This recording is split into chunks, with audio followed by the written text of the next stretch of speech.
கிறிஸ்துவுக்குள் பிரியமானவர்களே, கர்த்தராகிய இயேசு கிறிஸ்துவின் நாமத்தினால் உங்களுக்கு என் அன்பின் வாழ்த்துக்களை தெரியப்படுத்துகிறேன். இன்று நாம் ஆவிக்குரிய வாழ்க்கைக்கு தேவையான 5 முக்கியமான காரியங்களை குறித்து பார்க்க போகிறோம். முதலாவது காத்திருந்து ஜெபிப்பது, இரண்டாவது ஆராதனை அல்லது துதித்தல், மூன்றாவது வேதம் தியானிப்பது, நான்காவது கர்த்தருடைய சத்தத்துக்கு கீழ்ப்படிவது, ஐந்தாவது அபிஷேகம். முதலாவது காத்திருந்து ஜெபிப்பது. பிரியமானவர்களே, பல வகையில் கர்த்தருடைய சமூகத்தில் காத்திருக்கலாம். முதலாவது உபவாசித்து காத்திருக்கலாம். இரண்டாவது அதிகாலையில் தேவனுடைய பிரசன்னத்தில் காத்திருக்கலாம். அதிகாலையில் தேவனை தேடுகிறவர்கள் அவர்களை நிச்சயமாக கண்டடைவார்கள் என்று வேதம் சொல்லுகிறது. மூன்றாவது அந்தி சந்தி மத்தியான வேளையில் நாம் காத்திருந்து ஜெபிக்கலாம். அப்பொழுது நம்மளுடைய வேண்டுதலை கர்த்தராகிய தேவன் கேட்டு நமக்கு பதில் கொடுப்பார். வேதத்தில் தாவீது ராஜா தேவனுடைய சமூகத்தில் அதிக நேரம் காத்திருந்து ஜெபிப்பதை நாம் பார்க்கிறோம். அதே போல இன்னொருவர் மோசே சீனாய் மலையில் 40 நாள் தேவனுடைய சமூகத்தில் காத்திருந்தார். அதன் விளைவாக என்ன நடந்தது தெரியுமா? தேவன் அவர்களோடு அதிகமாக பேசினதை நாம் வேதத்தில் அதிகமாக பார்க்கிறோம். ஏசாயா 40:31, கர்த்தருக்கு காத்திருக்கிறவர்களோ புதுபலன் அடைந்து கழுகுகளைப் போல செட்டைகளை அடித்து எழும்புவார்கள். அவர்கள் ஓடினாலும் இளைப்படையார்கள், நடந்தாலும் சோர்ந்து போகார்கள். நீங்கள் கர்த்தருடைய சமூகத்தில் காத்திருக்கும் போது உங்களுக்குள் ஒரு தேவ பலன் உண்டாகும். ஆவிக்குரிய வாழ்க்கையில் நீங்கள் எழும்பி பிரகாசிப்பீர்கள். இந்த உலக வாழ்க்கையிலேயோ நீங்கள் சோர்ந்து போக மாட்டீர்கள், நீங்கள் இளைப்படைய மாட்டீர்கள். இரண்டாவது ஆராதனை செய்வது. பல வகையில் நாம் ஆராதனை செய்யலாம். தேவனை பாடல் மூலமாக நாம் துதிக்கலாம். ஸ்தோத்திர பலிகள் சொல்லி துதிக்கலாம். தேவன் செய்த நன்மைகளை நினைத்து நாம் நன்றி சொல்லி துதிக்கலாம். ஆராதனை நீங்கள் செய்ய செய்ய தேவனுடைய பிரசன்னம் இறங்குகிறதையும் அதை நீங்கள் உணர முடியும். பரிசுத்த ஆவியானவர் உங்களை அபிஷேகத்தினால் நிரப்புவார். மூன்றாவது வேதம் தியானிப்பது. சங்கீதம் 39:3, என் இருதயம் எனக்குள்ளே அனல் கொண்டது, நான் தியானிக்கையில் அக்கினி மூண்டது, அப்பொழுது என் நாவினால் விண்ணப்பம் செய்தேன். ஹல்லேலூயா. நீங்கள் வேதத்தை தியானிக்கும் போது உங்களுக்குள் அக்கினி கொழுந்து விட்டு எரியும். நிச்சயமாக தேவன் உங்களோடு பேசுவார், உங்களுடைய காரியங்களை வெளிப்படுத்துவார். ஆமேன்.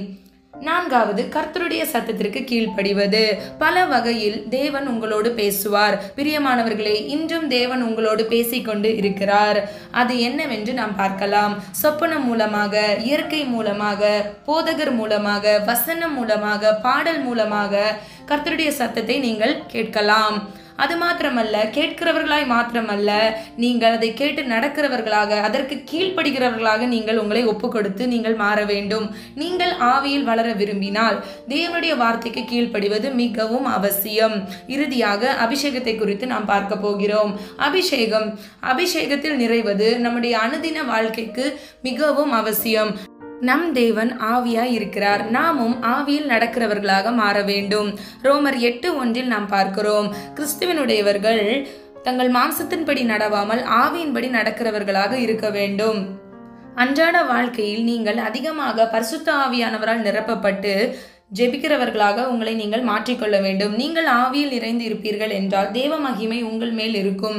நீங்கள் மறுரூபம் ஆவதை நீங்கள் இந்த ஆவிக்குரிய வாழ்க்கையில் உணர்ந்து கொள்வீர்கள். உங்களுக்குள் தேவ மகிமை இருப்பதை பிறர் தெரிந்து கொள்வார்கள். தேவ மகிமை உங்களுக்குள் வரும்போது உங்கள் நடக்கை மாறும், உங்கள் செய்கை மாறும். இன்று நாம் பார்த்த 5 காரியங்கள் நம்முடைய வாழ்க்கையில் அனுபவமாக மாற வேண்டும் என்று ஜெபிக்கலாம். ஜெபம்.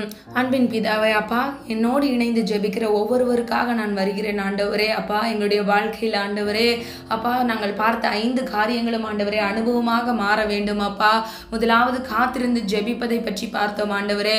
அப்பா, காத்திருந்து ஜெபிக்க எங்களுக்கு கிருபை தாங்க தகப்பனே. எல்லா வேளையிலும் ஆண்டவரே அப்பா உம்மை துதித்து ஆராதிக்க எங்களுக்கு கிருபை செய்யுங்க.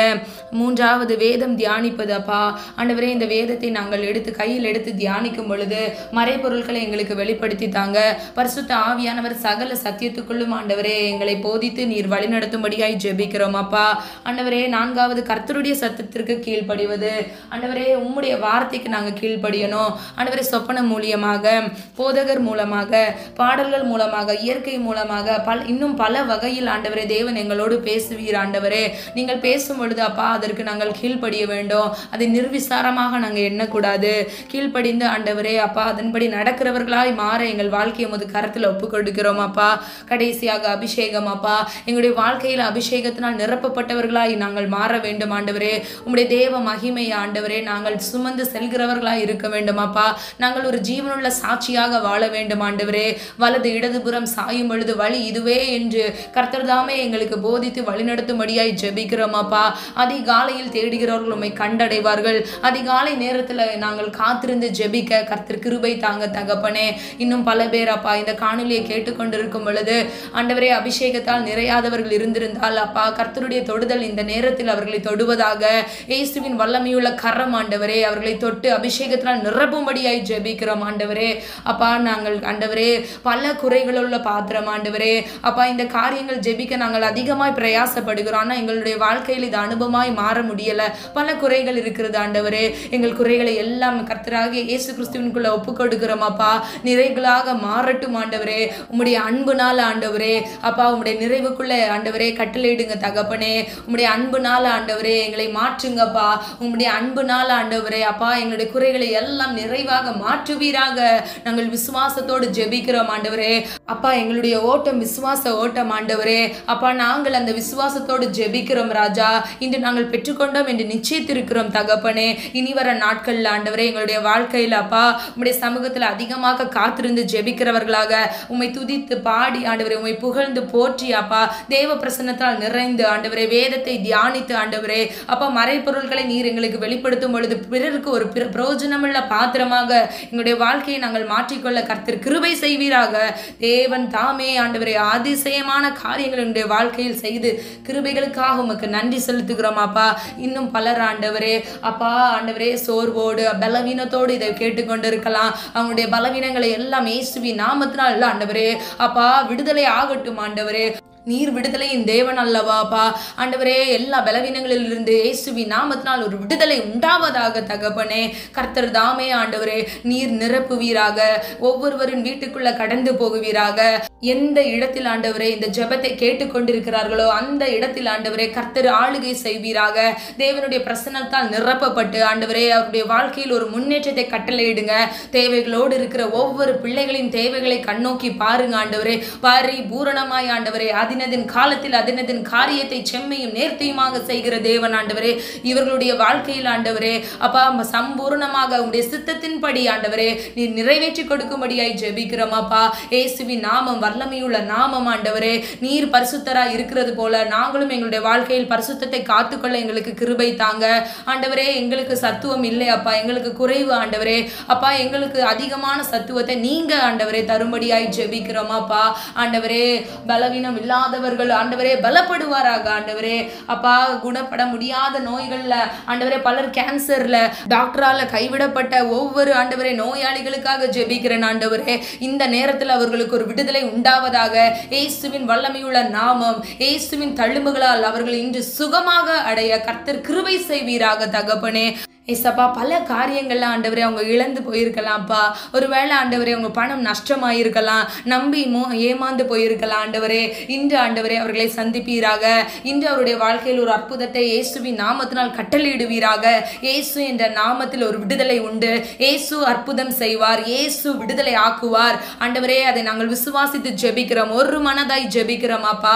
கர்த்தர் தாமே ஆண்டவரே எல்லாருக்கும் அப்பா பரிபூரணமாய் விடுதலை கட்டளையிட்டு ஆண்டவரே உம்முடைய ஆவிக்குரிய வாழ்க்கையில உம்முடைய வழியில நடக்க எங்களுக்கு கிருபை தாங்க ஆண்டவரே. ஒரு முன்னேறுகிறவர்களாக நாங்க இருக்கணும் அப்பா. நாங்க பின்மாற்றத்துல போகிறவர்களா இருக்கக்கூடாது. ஒவ்வொரு நாளும் எங்களை ஆராய்ந்து பார்த்து முன்னேறி செல்ல எங்களுக்கு கிருபை தருவீராக.